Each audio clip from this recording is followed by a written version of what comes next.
Ամեն անգամ, երբ մենք խոսում ենք Օսկարի մասին, նաև այսպես փորձում ենք հիշել այն հայերին, ովքեր ինչ-որ մի կապ ունեցել են Օսկարի հետ։ Եվ իհարկե, այստեղ չեն կարողանում չհիշել մեր սիրելի Շերին, ով շատ շատերը գիտեն, որ նաև կինոկարիերա է ունեցել, ավելին 2 անգամ նոմինացվել է Օսկարի եւ նույնիսկ 1 անգամ էլ հաղթել է։ 1987 թվականի Լուսնի իշխանությունը ֆիլմի գլխավոր հերոսուհին Լորետան Բրուկլինում ապրող սովորական հաշվապահ է։ Նրա առօրյան անցնում է մի քանի աշխատավայրում ֆինանսներ տնօրինելով եւ իր մեծ իտալացի ընտանիքի հետ տուն կիսելով։ Նա համարում է, որ իր բախտն առհասարակ քիչ է բերում։ Դրանով է բացատրում իր առաջին անհաջող ամուսնությունը։ Երբ անփույթ ու մոռացկոտ Ջոնին նրան ամուսնության առաջարկություն է անում, Լորետան համաձայնում է, որովհետև ընդունել է, որ ավելիին չպիտի ձգտի։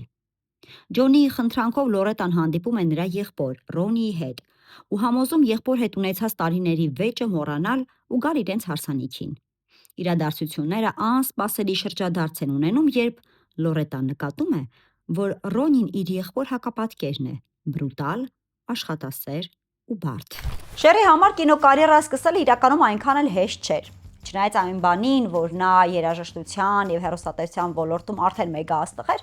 բայց մարդիկ չէին հավատում նրա հաջողությանը կինոյում։ Ավելին ասեմ, Սիլքուդ ֆիլմի ցուցադրության ժամանակ, երբ տիտրերում ընթերցում էին նրա անունը, հանդիսատեսը նույնիսկ ծիծաղում էր։